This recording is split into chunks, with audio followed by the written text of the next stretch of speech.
విజయసాయి రెడ్డి గారు పెట్టిన ఒక పోస్ట్ నాకైతే చాలా బాధాకరంగా ఉంది. ఈ పోస్ట్ చదివిన తర్వాత బాధ అంటే ఒక సెంటిమెంట్ సినిమా చూసినట్టు అనిపించిందండి. ఏం మాట్లాడతాడు ఈయనంటే రాహుల్ గాంధీ గారి కోసం మాట్లాడుతున్నాడు విజయసాయి రెడ్డి గారు. రాహుల్ గాంధీ గారికి ఆయన ఎవరు రాశాడు, ఆయన మాటల్లో చదువుతారండి. రాహుల్జీకి అనుభవమే గొప్ప గురువు అయింది. అవును, ఆయన లంబే దౌడ్కా గోడ అంటే ఎక్కువ దూరం పరిగెట్టే గుర్రం అటండి ఆయన. అంటే ఈ పోస్ట్లోనే ఈయన చులకన మాటలు, వెటకారం చేస్తూ ఎగతాళి మాటలు రకరకాల మిక్సింగ్ చేసి కొట్టాడండి విజయసాయి రెడ్డి. మరి రాహుల్ గాంధీ మీద ఈయనకి ఇంత పగ ఏంటో మరి నాకు అర్థం కాలేదు. ఏమంటాడండి, కాంగ్రెస్ అధినేత రాహుల్ గాంధీకి రాజకీయ అనుభవమే గొప్ప గురువు అని తాను పార్లమెంట్కి ఎన్నికైన 18 సంవత్సరాల తర్వాత తెలిసి వచ్చింది.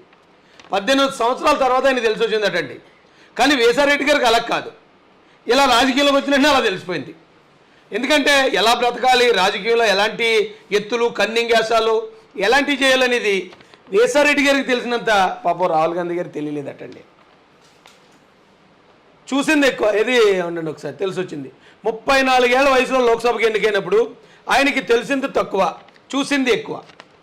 ఇతనైతే ఇప్పటికీ కూడా కనీసం డైరెక్ట్ ఎలక్షన్లో ఒకసారి కూడా గెలవని విజయసాయి రెడ్డి 54 సంవత్సరాలు ఈ దేశాన్ని పరిపాలించిన గాంధీ కుటుంబం గురించి, దాదాపుగా నెహ్రూ గారు, ఇందిరాగాంధీ గారు, రాజీవ్ గాంధీ గారు, సోనియా గాంధీ గారు కూడా అనాథరైజ్డ్ సీఎం, 4 ప్రధానమంత్రులు, ఈ భారతదేశం మొత్తాన్ని 54 సంవత్సరాలు ఏరిన ఆ పార్టీకి, ఆ కుటుంబంలోని రాహుల్ గాంధీ గారికి వారసుడికి ఈయన చెప్తున్నాడండి నీతులు.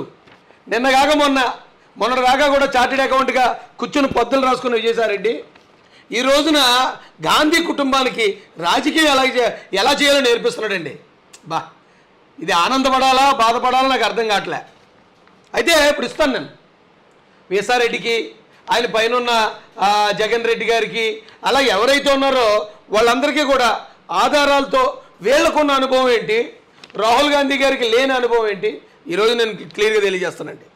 కుటుంబ నియోజకవర్గం అమేధి నుంచి రాహుల్ గాంధీ తొలిసారి ఎన్నికయ్యారు. కుటుంబ నియోజకవర్గం అంటే అది. మరి పులివెందులు ఏంటో, పులివెందులు కుటుంబ నియోజకవర్గం కాదు. ఒక్కొక్కసారి ఒక్కొక్క ఎలక్షన్కి ఒక్కొక్క నియోజకవర్గం నుంచి పోటీ చేస్తుంది వైఎస్ఆర్ ఫ్యామిలీ. వీళ్ళు మళ్ళీ వాళ్ళు విమర్శించడం చూడండి. తల్లి సోనియా గాంధీ ప్రధాని పదవిని అప్పుడే అనేక కారణాల వల్ల త్యాగం చేశారు. చేతికొచ్చిన ప్రధానమంత్రి పదవిని కాంగ్రెస్ అధినాయకురాలు తునప్రాయంగా వదిలేయడంతో ఆమె కుమారుడు కూడా తల్లి బాటను నడిచారు. ఇది తప్పు వీళ్ళకి. విజయసాయి రెడ్డికి ఎలాగైతే వైసీపీలో ఉన్న వాళ్ళకి పదవిని వదిలేయటం తప్పు, అది చేతకాంతనం. వీళ్ళకి తెలియదు బతకటం, పదవి వదిలేసుకుంటాడు ఎవడైనా అనే చులకన భావం అనమాట అండి ఇది. ప్రధాని డాక్టర్ మన్మోహన్ సింగ్ స్వయంగా రాహుల్జీని తన మంత్రివర్గంలో చేర్చాలని ఆహ్వానించారు. అయినా కాంగ్రెస్ యువ ఎంపీ అందుకు నిరాకరించారు. కాంగ్రెస్ నేతృత్వంలోని యూపీఏ సర్కారుకు చిన్న వయసులోనే మార్గదర్శిగా ఉండాలని ఆశించారు. మార్గదర్శిగా ఉండాలని ఆశించడం ఏంటి, ఆయన తలుచుకుంటే ప్రధానమంత్రి అయిపోతాడు కదా. నువ్వే అన్నావు వచ్చిన అవకాశాన్ని వదులుకున్నాడు, మంత్రి పదవిని కూడా వదులుకున్నాడని. మళ్ళీ మార్గదర్శిగా ఉండాలని భావించాడు, ఆశించాడు అంటే మీ మాటలో ఇక్కడ క్లారిటీ తప్పిందండి.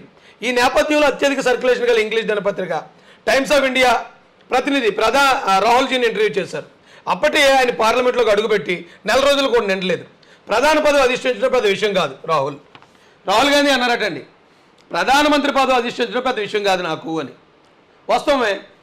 కాంగ్రెస్ పార్టీకి గాంధీ కుటుంబం ఎంత ముఖ్యమైనదో తెలుసు. ఆ కుటుంబానికి ఏకైక వారసుడు. ఇక కాంగ్రెస్ పార్టీ అధికారంలో ఉంటే రాహుల్ గాంధీ ప్రధానమంత్రి కాకుండా అడ్డుకునేవాడు ఎవడు అడ్డుకోగలడు?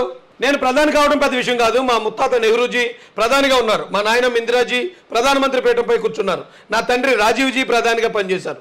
ఈ లెక్కన నేను ప్రధాని కావడం పెద్ద విషయం కాదు అని రాహుల్ ఇంటర్వ్యూలో తేల్చి చెప్పేశారు. ప్రధాని పదవి ఆయనకు అంత చిన్న విషయంగా కనిపించింది. ఫలితంగా ఆయనకే కేంద్రంలో కేబినెట్ పదవి తీసుకోవడం తన స్థాయికి తక్కువని భావించారు. 10 ఏళ్ల పాటు కేంద్ర మంత్రిగా పాలన అనుభవం సంపాదించే అవకాశం వచ్చినా రాహుల్ దాన్ని ఉపయోగించుకోలేదు. అది దొంగోడికి ఎప్పుడన్నా సరే దొంగతనం చేయనోడు ఎవడన్నా కనిపించాడు అనుకోండి, బేసిక్గా నేను దొంగను అనుకోండి ఎగ్జాంపుల్, ఎవడన్నా నేను దారిని వెళ్ళిపోతున్నాను, ఆ పక్కన ఒకడు నిలబడ్డాడు, ఆడి పక్కన ఒక బ్యాగ్ పెట్టేసి ఉంది, ఆ బ్యాగ్ కాలోళ్ళు ఆ బ్యాగ్ను చూసుకోవట్లేదు. దొంగకి ఏమనిపిస్తుంది, అదేట్రా చూసుకోవట్లేదు కొట్టేయచ్చు కదా, ఎవడండాడు ఆడికి ఏమో బతకడం చేత గదిలా ఉంది అనిపిస్తుంది దొంగకి.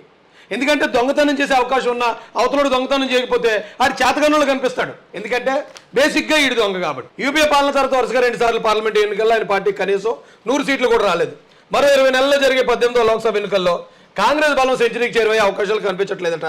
దీంతో ఎవరో పెద్ద మనిషి ఇచ్చిన సలహా మేరకు రాహుల్జీ కన్యాకుమారి నుండి కాశ్మీర్ దాకా పాదయాత్ర మొదలుపెట్టారట. భారత్ జోడో పేరుతో సాగుతున్న ఆయన కాలినడక 4 రోజులు పూర్తి చేసుకుంది. కాంగ్రెస్ వంటి 100 ఏళ్ల నిండిన పార్టీని విజయ పదంలో నడిపించడం ఇప్పుడు ఎంతటి కుదరని పనో ఆయనకు తన 18 ఏళ్ల రాజకీయ అనుభవంతో అర్థమైంది. వేసారెడ్డికి రాహుల్ గాంధీతో ఏంటండి శత్రుత్వం? ఆయన గురించి ఎంత చులకనగా మాట్లాడే అంత కెపాసిటీ క్యాపబిలిటీ వేసారెడ్డికి ఉందా? వేసారెడ్డి అనుభవం సరిపోతుందా? వేసారెడ్డి ఏమన్నా రాజకీయ దురంధరుడా? రాజకీయాల్లోకి వచ్చి 40 సంవత్సరాల అనుభవం ఉందా వేసారెడ్డికి? కేవలం జగన్ గారు దొంగలెక్కలు రాసిన ఒక కారణంగా జగన్ గారు తీసుకొచ్చి ఒక నామినేటెడ్ పదవి ఇచ్చి తీసుకెళ్లి పార్లమెంట్లో కూర్చోబెట్టారు. అది తప్ప వేసారెడ్డికి రాజకీయంగా ఉన్న అనుభవం ఏంటి? వేసారెడ్డి పోటీ చేస్తే ఓడిపోతాడని తెలుసు కాబట్టి అతన్ని ఎక్కడా పోటీ చేయించలేదు 2019లో. ఇలాంటి వేసారెడ్డి ఈ రోజున భారతదేశాన్ని 54 సంవత్సరాలు పరిపాలించిన గాంధీ కుటుంబానికి రాజకీయం నేర్పిస్తున్నాడండి. బాబా నిజమేనండి వేసారెడ్డి గారు మీరు చెప్పింది. ఇక్కడ మళ్ళీ సినిమాలను కోట్ చేస్తూ లంబే దౌడ్కా గోడాట, ఇంకోటి ఏదో పండితుడు చెప్పాడు ఏదో సినిమా 24న 75 జనవరి 24న దేశవ్యాప్తంగా విడుదలైన హిందూ సినిమా దేవార్లోనట బాల అమితాబ్ బచ్చన్ పాత్రను ఉద్దేశించి ఏ లంబే దౌడ్కా గోడా హే అని ఏదో ఎవరో అన్నారట అని అంత నెట్టగారంగా రాసాడండి వేసారెడ్డి. మళ్ళీ ఇతనే ఇంకో ట్వీట్ కూడా చేసాడండి. ఏంటా ట్వీట్ అంటే the Congress came up with the 150 days Bharat Jodo Yatra just to try to stop at Rahul Gandhi from leaving India on a foreign tour. Rahul Gandhi foreign tour వెళ్లకుండా కంట్రోల్ చేసుకోవడానికి ఈ జోడో యాత్ర చేస్తున్నాడటండి. ఈ అమ్మాయి ఇంత దారుణంగా విషయం కక్కటం నేను ఎక్కడ కూడా అనుకోలేదు.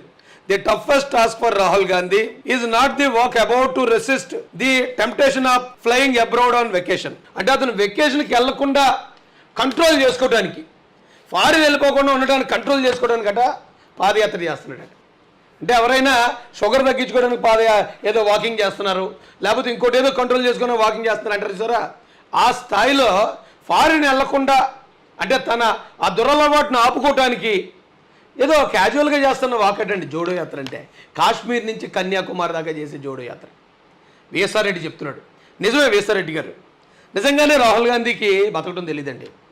ఎందుకంటే పదవి కోసం ఇలా కాళ్ళు పట్టుకోవచ్చు, కాళ్ళు పట్టుకునైనా పదవి తెచ్చుకుందాం అనే అంత తెలివితేటలో మనకు రాహుల్ గాంధీ గారి లేవు మీ దగ్గర ఉన్నంత. వాస్తవం ఇది. మీరు ఈ రోజున బీజేపీ దగ్గర పదవి తెచ్చుకున్నారు. ఎలా తెచ్చుకున్నారు? ఈ ఫోటోలో చెప్పేస్తున్నాయే కరెక్టే. ఇప్పుడు మన ఈయన ఉన్నాడు జగన్మోహన్ రెడ్డి గారు, ఈయన గెలిచింది ఏ పార్టీ నుంచి వచ్చాడు? కాంగ్రెస్ పార్టీ. పార్టీ పేరు ఏం పెట్టాడు? వైఎస్ఆర్ కాంగ్రెస్ పార్టీ. గెలిచిన తర్వాత ఈయన ఎక్కడున్నాడు అంటే నిజమే ఈ రకమైన తెలివితేటలు ఇలా వంగి దండాలు పెట్టడాలు, చేతులేమో కాళ్ళకు తాకించటాలు, పదవి నిలబెట్టుకోవడం కోసం నిజంగానే తెలియదండి రాహుల్ గాంధీ గారికి. అలా తెలిసి ఉండేటట్టయితే ఖచ్చితంగా ఆయన ప్రధానమంత్రిగా ఈ పాటికి మన దేశాన్ని ఎప్పుడో 2-3 సార్లు పరిపాలించేసి ఉండేవాడు. అయితే మీ అన్ని రాజకీయాలు నిజమే, వాస్తవంగానే ఆయన తెలియదు. రండి ఇంకా చూపిస్తాను మీ దగ్గర. విజయసాయి రెడ్డి గారు పెట్టిన ఒక పోస్ట్ నాకైతే చాలా బాధాకరంగా ఉంది. ఈ పోస్ట్ చదివిన తర్వాత బాధ అంటే ఒక సెంటిమెంట్ సినిమా చూసినట్టు అనిపించిందండి. ఏం మాట్లాడతాడు ఈయనంటే రాహుల్ గాంధీ గారి కోసం మాట్లాడుతున్నాడు వేసారెడ్డి గారు. రాహుల్ గాంధీ గారికి ఆయన ఏం రాశాడు ఆయన మాటల్లో చదువుతారండి. రాహుల్జీకి అనుభవమే గొప్ప గురువు అయింది. అవును, ఆయన లంబే దౌడ్కా గోడ అంటే ఎక్కువ దూరం పరిగెట్టే గుర్రం అటండి ఆయన. అంటే ఈ పోస్ట్లోనే ఈయన చులకన మాటలు, వెటకారం చేస్తూ ఎగతాళి మాటలు రకరకాల మిక్సింగ్ చేసి కొట్టాడండి విజయసాయిరెడ్డి. మరి రాహుల్ గాంధీ మీద ఈయనకి ఇంత పగ ఏంటో మరి నాకు అర్థం కాలేదు. ఏమంటాడండి, కాంగ్రెస్ అధినేత రాహుల్ గాంధీకి రాజకీయ అనుభవమే గొప్ప గురువు అని తాను పార్లమెంట్కి ఎన్నికైన 18 సంవత్సరాల తర్వాత తెలిసి వచ్చింది. 18 సంవత్సరాల తర్వాత ఆయన తెలిసి వచ్చింది అటండి. కానీ వేసారెడ్డి గారికి అలా కాదు, ఇలా రాజకీయంలోకి వచ్చినట్టే అలా తెలిసిపోయింది. ఎందుకంటే ఎలా బ్రతకాలి, రాజకీయంలో ఎలాంటి ఎత్తులు కన్నింగేసాలు ఎలాంటివి చేయాలనేది వేసారెడ్డి గారికి తెలిసినంత పాపం రాహుల్ గాంధీ గారికి తెలియలేదటండి. చూసింది ఎక్కువ, ఏది ఉండండి ఒకసారి తెలిసి వచ్చింది. 34 ఏళ్ల వయసులో లోక్సభకి ఎన్నికైనప్పుడు ఆయనకి తెలిసింది తక్కువ, చూసింది ఎక్కువ. ఇతనైతే ఇప్పటికీ కూడా కనీసం డైరెక్ట్ ఎలక్షన్లో ఒకసారి కూడా గెలవని వేసారెడ్డి 54 సంవత్సరాలు ఈ దేశాన్ని పరిపాలించిన గాంధీ కుటుంబం గురించి దాదాపుగా నెహ్రూ గారు, ఇందిరాగాంధీ గారు, రాజీవ్ గాంధీ గారు, సోనియా గాంధీ గారు కూడా అనాథరైజ్డ్ సీఎం, 4 ప్రధానమంత్రులు, ఈ భారతదేశం మొత్తాన్ని 54 సంవత్సరాలు ఏరిన ఆ పార్టీకి, ఆ కుటుంబంలోని రాహుల్ గాంధీ గారికి వారసుడికి ఈయన చెప్తున్నాడండి నీతులు. నిన్నగాక మొన్నటిదాకా కూడా చార్టెడ్ అకౌంట్గా కూర్చొని పద్దులు రాసుకుని విజయసాయిరెడ్డి ఈ రోజున గాంధీ కుటుంబానికి రాజకీయం ఎలా చేయాలో నేర్పిస్తున్నాడండి. ఇది ఆనందపడాలా బాధపడాలా నాకు అర్థం కావట్లే. అయితే ఇప్పుడు ఇస్తాను నేను వీసారెడ్డికి, ఆయన పైన ఉన్న జగన్ రెడ్డి గారికి, అలా ఎవరైతే ఉన్నారో వాళ్ళందరికీ కూడా ఆధారాలతో వీళ్ళకున్న అనుభవం ఏంటి, రాహుల్ గాంధీ గారికి లేని అనుభవం ఏంటి ఈరోజు నేను క్లియర్గా తెలియజేస్తానండి. కుటుంబ నియోజకవర్గం అమేధి నుంచి రాహుల్ గాంధీ తొలిసారి ఎన్నికయ్యారు. కుటుంబ నియోజకవర్గం అంటే అది. మరి పులివెందులు ఏంటో, పులివెందులు కుటుంబ నియోజకవర్గం కాదు. ఒక్కొక్కసారి ఒక్కొక్క ఎలక్షన్కి ఒక్కొక్క నియోజకవర్గం నుంచి పోటీ చేస్తుంది వైఎస్ఆర్ ఫ్యామిలీ. వీళ్ళు మళ్ళీ వాళ్ళు విమర్శించడం చూడండి. తల్లి సోనియా గాంధీ ప్రధాని పదవిని అప్పుడే అనేక కారణాల వల్ల త్యాగం చేశారు. చేతికొచ్చిన ప్రధానమంత్రి పదవిని కాంగ్రెస్ అధినాయకురాలు తునప్రాయంగా వదిలేయడంతో ఆమె కుమారుడు కూడా తల్లి బాటను నడిచారు. ఇది తప్పేళ్ళకి. విజయసాయిరెడ్డికి ఎలాగైతే వైసీపీలో ఉన్న వాళ్ళకి పదవిని వదిలేయటం తప్పు, అది చేతకంతనం. వీళ్ళకి తెలియదు బతకటం, పదవి వదిలేసుకుంటాడు ఎవడైనా అనే చులకన భావం అనమాట అండి ఇది.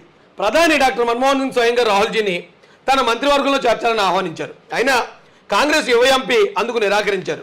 కాంగ్రెస్ నేతృత్వంలోని యూపీఏ సర్కారుకు చిన్న వయసులోనే మార్గదర్శిగా ఉండాలని ఆశించారు. మార్గదర్శిగా ఉండాలని ఆశించడం ఏంటి? ఆయన తలుచుకుంటే ప్రధానమంత్రి అయిపోతాడు కదా. నువ్వే అన్నావు వచ్చిన అవకాశాన్ని వదులుకున్నాడు, మంత్రి పదవిని కూడా వదులుకున్నాడని.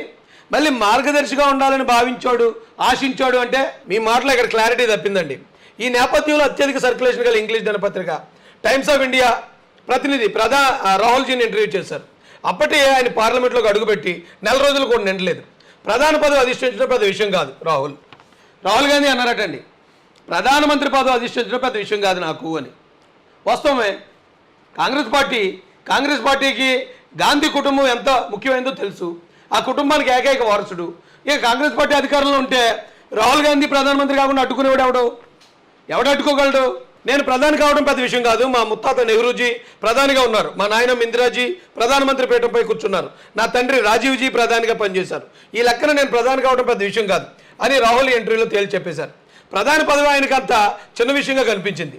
ఫలితంగా ఆయనకే కేంద్రంలో కేబినెట్ పదవి తీసుకోవడం తన స్థాయికి తక్కువని భావించారు. 10 ఏళ్ల పాటు కేంద్ర మంత్రిగా పాలన అనుభవం సంపాదించే అవకాశం వచ్చినా రాహుల్ దాన్ని ఉపయోగించుకోలేదు. అది దొంగోడికి ఎప్పుడన్నా సరే దొంగతనం చేయనోడు ఎవడన్నా కనిపించాడు అనుకోండి, బేసిక్గా నేను దొంగను అనుకోండి ఎగ్జాంపుల్, ఎవడన్నా నేను దారిని వెళ్ళిపోతున్నాను, ఆ పక్కన ఒకడు నిలబడ్డాడు, ఆడి పక్కన ఒక బ్యాగ్ పెట్టేసి ఉంది, ఆ బ్యాగ్ కాలోళ్ళు ఆ బ్యాగ్ను చూసుకోవట్లేదు. దొంగకి ఏమనిపిస్తుంది? అదేట్రా ఆడు చూసుకోవట్లేదు, కొట్టేయచ్చు కదా, ఎవడండాడు ఆడికి ఏమో బతకడం చేత కదలా ఉంది అనిపిస్తుంది దొంగకి. ఎందుకంటే దొంగతనం చేసే అవకాశం ఉన్న అవతలోడు దొంగతనం చేయకపోతే ఆడి చేతకన్నులు కనిపిస్తాడు. ఎందుకంటే బేసిక్గా ఈడు దొంగ కాబట్టి. యూపీఏ పాలన తర్వాత వరుసగా 2 సార్లు పార్లమెంట్ ఎన్నికల్లో ఆయన పార్టీకి కనీసం 100 సీట్లు కూడా రాలేదు. మరో 20 నెలల్లో జరిగే 18వ లోక్సభ ఎన్నికల్లో కాంగ్రెస్ బలం సెంచరీకి చేరువయ్యే అవకాశాలు కనిపించట్లేదట. దీంతో ఎవరో పెద్ద మనిషి ఇచ్చిన సలహా మేరకు రాహుల్జీ కన్యాకుమారి నుండి కాశ్మీర్ దాకా పాదయాత్ర మొదలుపెట్టారట. భారత్ జోడో పేరుతో సాగుతున్న ఆయన కాలినడక 4 రోజులు పూర్తి చేసుకుంది. కాంగ్రెస్ వంటి 100 ఏళ్ళు నిండిన పార్టీని విజయ పదంలో నడిపించడం ఇప్పుడు ఎంతటి కుదరని పనో ఆయనకు తన 18 ఏళ్ల రాజకీయ అనుభవంతో అర్థమైంది. వీసారెడ్డికి రాహుల్ గాంధీతో ఏంటండి శత్రుత్వం? ఆయన గురించి ఎంత చులకనగా మాట్లాడే అంత క్యాపబిలిటీ వీసారెడ్డికి ఉందా? వీసారెడ్డి అనుభవం సరిపోతుందా? వీసారెడ్డి ఏమన్నా రాజకీయ దురంధరుడా? రాజకీయాల్లోకి వచ్చి 40 సంవత్సరాల అనుభవం ఉందా వీసారెడ్డికి? కేవలం జగన్ గారు దొంగ లెక్కలు రాసిన ఒక కారణంగా జగన్ గారు తీసుకొచ్చి ఒక నామినేటెడ్ పదవి ఇచ్చి తీసుకెళ్లి పార్లమెంట్లో కూర్చోబెట్టారు.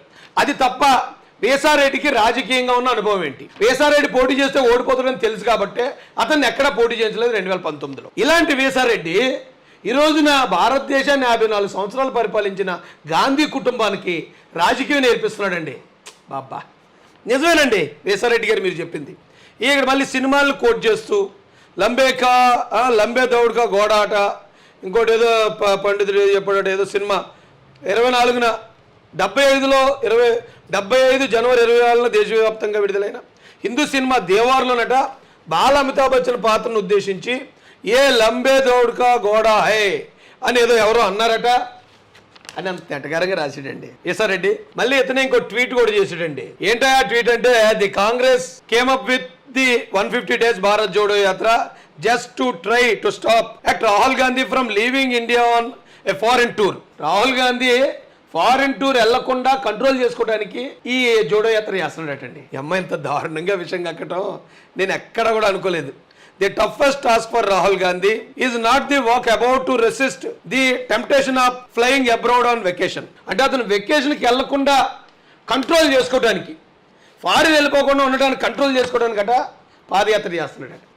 అంటే ఎవరైనా షుగర్ తగ్గించుకోవడానికి ఏదో వాకింగ్ చేస్తున్నారు, లేకపోతే ఇంకోటి ఏదో కంట్రోల్ చేసుకుని వాకింగ్ చేస్తున్నారు అంటారు చూసారా, ఆ స్థాయిలో ఫారిన్ వెళ్లకుండా అంటే తన ఆ దురలవాటును ఆపుకోవటానికి ఏదో క్యాజువల్గా చేస్తున్న వాకట్ అండి జోడో యాత్ర. అంటే కాశ్మీర్ నుంచి కన్యాకుమారి దాకా చేసే జోడో యాత్ర. విఎస్ఆర్ రెడ్డి చెప్తున్నాడు. నిజమే విఎస్ఆర్ రెడ్డి గారు, నిజంగానే రాహుల్ గాంధీకి బతకడం తెలియదండి. ఎందుకంటే పదవి కోసం ఇలా కాళ్ళు పట్టుకోవచ్చు, కాళ్ళు పట్టుకునైనా పదవి తెచ్చుకుందాం అనే అంత తెలివితేటలో మనకు రాహుల్ గాంధీ గారి లేవు మీ దగ్గర ఉన్నంత. వాస్తవం ఇది. మీరు ఈ రోజున బీజేపీ దగ్గర పదవి తెచ్చుకున్నారు. ఎలా తెచ్చుకున్నారు? ఈ ఫోటోలో చెప్పేస్తున్నాయే కరెక్టే. ఇప్పుడు మన ఈయన ఉన్నాడు జగన్మోహన్ రెడ్డి గారు, ఈయన గెలిచింది ఏ పార్టీ నుంచి వచ్చాడు? కాంగ్రెస్ పార్టీ. పార్టీ పేరు ఏం పెట్టాడు? వైఎస్ఆర్ కాంగ్రెస్ పార్టీ. గెలిచిన తర్వాత ఈయన ఎక్కడున్నాడు అంటే నిజమే ఈ రకమైన తెలివితేటలు, ఇలా వంగి వంగి దండాలు పెట్టడాలు, చేతులేమో కాళ్ళకు దాకించటాలు, పదవి నిలబెట్టుకోవడం కోసం నిజంగానే తెలియదండి రాహుల్ గాంధీ గారికి. అలా తెలిసి ఉండేటట్టు అయితే ఖచ్చితంగా ఆయన ప్రధానమంత్రిగా ఈ పాటికి మన దేశాన్ని ఎప్పుడో 2-3 సార్లు పరిపాలించేసి ఉండేవాడు. అయితే మీ అన్ని రాజకీయాలు నిజమే, వాస్తవంగానే ఆయనకి తెలీదు. రండి ఇంకా చూపిస్తాను మీ దగ్గర.